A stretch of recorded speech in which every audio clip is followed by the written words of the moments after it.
You open your eyes for the very first time and, whoa, that's a lot of gold. Welcome to Asgard, a relatively flat landmass suspended in space. Pretty cool. You've just been born as an Asgardian, which means you're pretty much a god. But unfortunately for you, that also means your life comes with god-sized problems.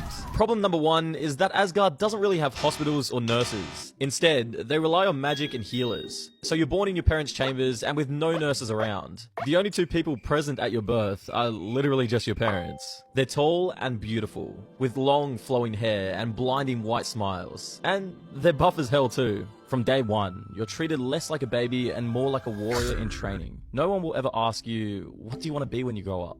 Because you don't get a choice. You see that massive golden light in the distance? That's Asgard City, the capital of Asgard. I know, very creative. But unfortunately for you, you won't be growing up in the city. Instead, you'll grow up here, in the plains of Ida. But don't worry, at least you've been born in a relatively peaceful time. A few thousand years ago, they used to eat babies. But we've moved past that now.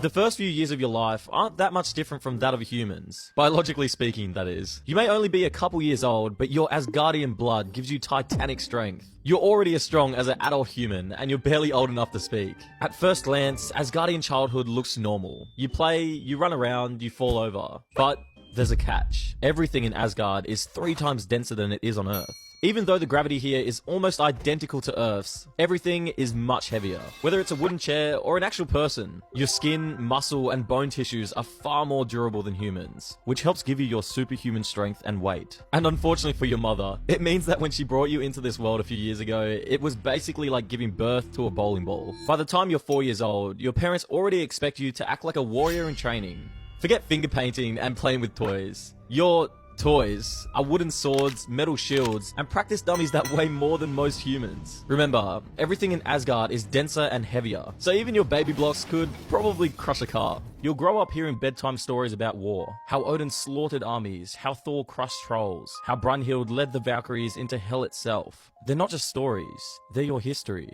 But what exactly is Asgard? Well, it depends who you ask. Other Asgardians will tell you that it's one of the 9 realms held together by Yggdrasil, the World Tree. This World Tree has 9 different branches, one for each of the 9 realms. One of the most important ones is Midgard, also known as Earth. If you go there and ask a particularly smart human what Asgard is, the answer will be slightly different. In the olden days, they might have called it something else, but with their more modern understanding of science, they know that Asgard is a small pocket dimension adjacent to Earth. As much as those 2 answers may sound different on paper, they're actually both correct. You see, Asgard isn't a spherical planet like Earth. It's a flat landmass suspended in space inside another dimension, with a surface area about the same size as the continental United States. It doesn't rotate on its axis or revolve around a sun. It's stuck in a fixed position, yet somehow has a night and day cycle without a sun. How does that work? Well, the same way a lot of things work here.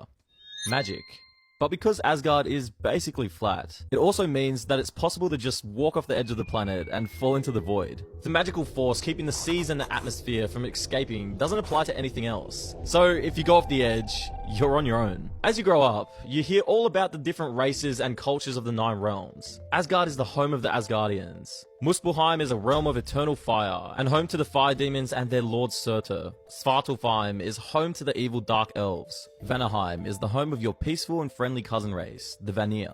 Nidavellir is home to the dwarves, master craftsmen and farmers who maintain friendly trade relations with Asgard. Jotunheim, the icy home of the frost giants, one of Asgard's worst enemies. Alfheim, the home of the light elves. They're peaceful, friendly, and happy beings, who own almost no weapons. Niflheim, which is literally just hell. And finally, Midgard, also known as Earth, home to the humans. They look up to you, and people in Scandinavia have created a whole religion around Asgardian culture from when your people visited the planet a while back, but you don't really think about them all that much. Boring, right? Don't worry. Most Asgardian children don't really care for academics, so you're in the same boat as everyone else. Luckily for you, Asgardian culture favors battle and fighting over any kind of academic pursuits, so you tend to do all the thinking with your fists. Now it's your 5th birthday, but something isn't quite right. Your whole family is there, your grandparents, your uncles and aunts, your mum. But it looks like there's no sign of your dad. But hey, that's okay. You're Asgardian, which means you're gonna live for thousands of years. Well, if you don't die in battle, of course. And even though birthdays are a big part of the culture here, if someone can't make it to your party, there's still plenty more to come in the future.